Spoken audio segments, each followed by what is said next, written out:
say urban legends are just stories, tales spun to give us a little scare. But sometimes those stories seep into real life, leaving devastation in their wake. Tonight, we're diving into 4 chilling urban legends that weren't just whispered over campfires, they became terrifying realities. Our first story is rooted in one of the most terrifying urban legends of all time, the killer in the back seat. You've likely heard some version of this story before. A lone driver, usually a woman, is making her way home late at night.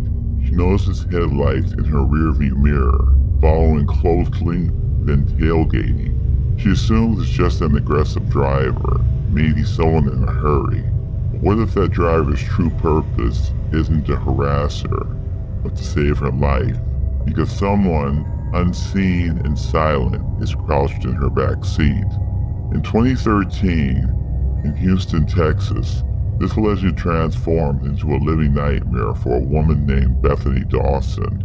Bethany was leaving her friend's house after a long, exhausting day. She'd been helping her friend plan a wedding and was finally heading home after hours of sorting through floral arrangements and picking colors. As she approached her car, she got that familiar uneasy feeling in the pit of her stomach. She looked around, seeing nothing out of the ordinary, but she'd always been a little paranoid about this particular urban legend. So, as a precaution, she flicked on the flashlight on her phone and scanned her back seat. Finding it empty, she relaxed, climbed into the driver's seat, and started her drive home.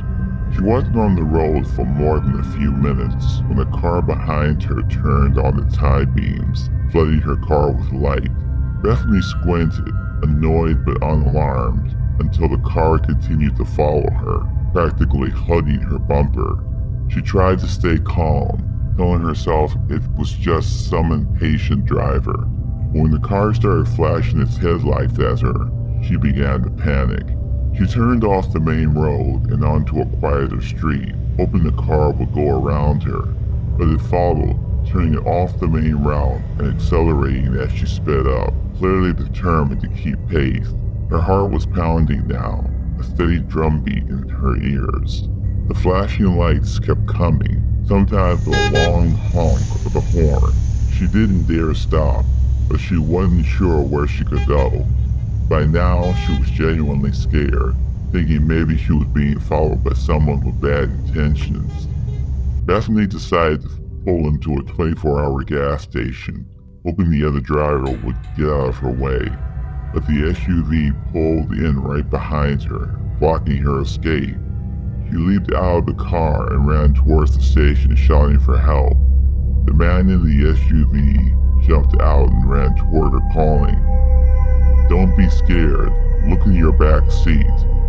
Slowly she turned back to her car, and there, in the shadow of her back seat, she saw him, a man crouched low, holding a glinting knife. She staggered back in horror, her hand shaking. The driver of the SUV explained that he'd seen the man sneak into her car while she was inside her friend's house, and had been trying to warn her the whole time. Bethany would later learn that her stalker had been watching her in her friend's house for days, waiting for the right moment. He had an extensive record of violent crimes, all targeting young women in similar situations. That night, Bethany was saved by a vigilant stranger, but her experience is a haunting reminder how an urban legend meant to spook us can turn out to be a grim and horrifying reality.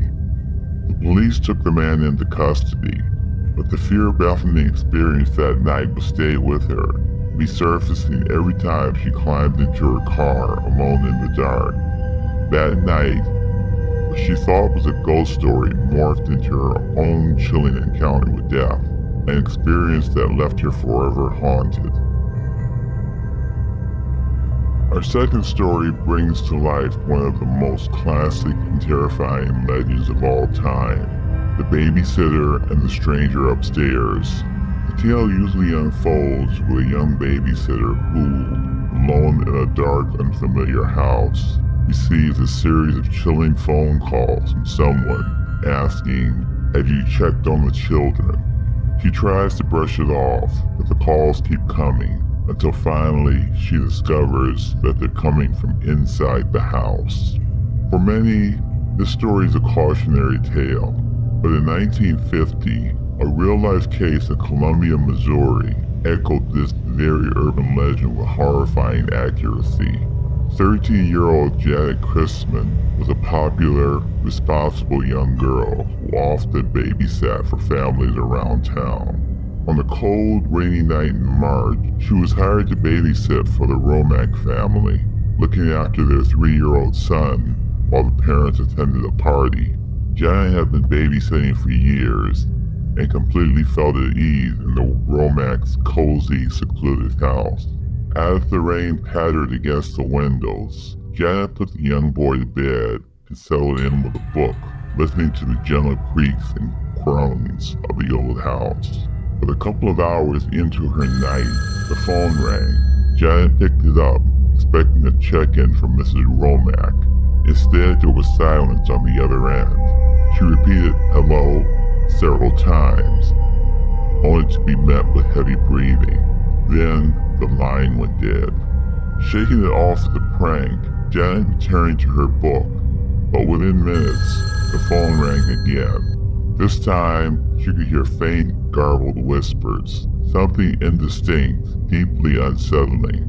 The hairs on her neck stood up as the whispers continued. She hung up, her nerves beginning to fray. Janet tried to tell herself it was nothing, but every sound in the house seemed louder, every shadow darker. She felt an icy sense of dread settling over her. She was about to call the Romack, but then there was another knock at the door, followed by a shadow passing by one of the front windows. Janet felt her chest tight as she crept towards the window, but by the time she looked, there was no one there. She was alone, or so she thought. As the night wore on, she received another strange call. Her breathing shallow, she reported to the operator, who would only tell her that they were trying to trace the call, but that it was taking time due to the stormy weather. Hours passed in silence, and Janet tried to calm herself, convincing herself she'd imagined the worst. But when the Romacks returned home, their blood ran cold as they walked in. They found Janet's lifeless body in the living room, with signs of a brutal struggle, as if she had fought for her life. Nearby, the Romack phone was dangling off the hook, a grim reminder of her unanswered calls for help. The 3-year-old boy she was babysitting was found safe, asleep upstairs, blissfully unaware of the horror that had taken place below him. Despite an extensive investigation, no one was ever convicted for Janet's murder. The prime suspect was a man named Robert Mueller, who had an unsettling obsession with Janet and had shown interest in her repeatedly. But due to lack of evidence, he was never formally charged. Janet's case went unsolved, adding an extra layer of horror to the story. The legend of the babysitter and the stranger upstairs is not just a cautionary tale, it's Janet's legacy, an unsolved horror that forever marked her community. Today, her tragic story reminds us that sometimes the things that scare us most are rooted in truth, lurking just beneath the surface of the myths we tell keep the darkness at bay.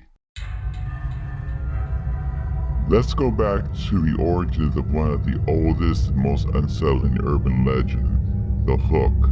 The story usually begins with a young couple parked in a secluded, shadowy area, perhaps the edge of a forest or an empty lover's lane. They're sharing a quiet moment when the radio crackles with an announcement. An escaped mental patient, missing one hand and using a hook in its place, has broken out of a nearby asylum. The couple is tense, brushing off the warning until they start hearing a strange scratching noise near their car. When boyfriend finally drives away, they later discover a hook dangling from the car door handle, as if the killer was almost within reach.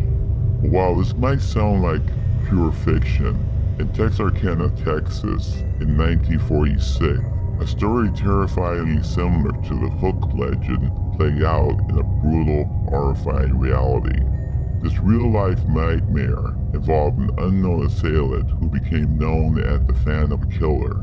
Over a 3-month period, Texarkana was gripped by fear as this faithless predator targeted couples parked in remote areas, each attack becoming more brutal than the last. On February 22, 1946, the Phantom Killer's reign of terror began with an assault on Jimmy Hollis and his girlfriend, Mary Jean Larry. They were parked on a secluded road outside Texarkana, enjoying a quiet night together, when a figure with a flashlight approached. Assuming it was a police officer, Jimmy rolled down his window, only for the man to shine the light directly in his eyes and ordered them out of the car. Without warning, the stranger drew a gun and forced them both to the ground, viciously attacking Jimmy before brutally assaulting Mary Jean. Both survived. The attack left the town shaken. The brutality escalated, and soon the Phantom Killer struck again. On March 24th, he attacked another couple, Richard Griffin and Polly Ann Moore, who were found murdered in their car, parked on Lover's Lane just outside Texarkana. This time, the killer left no survivors, and his violent spree continued.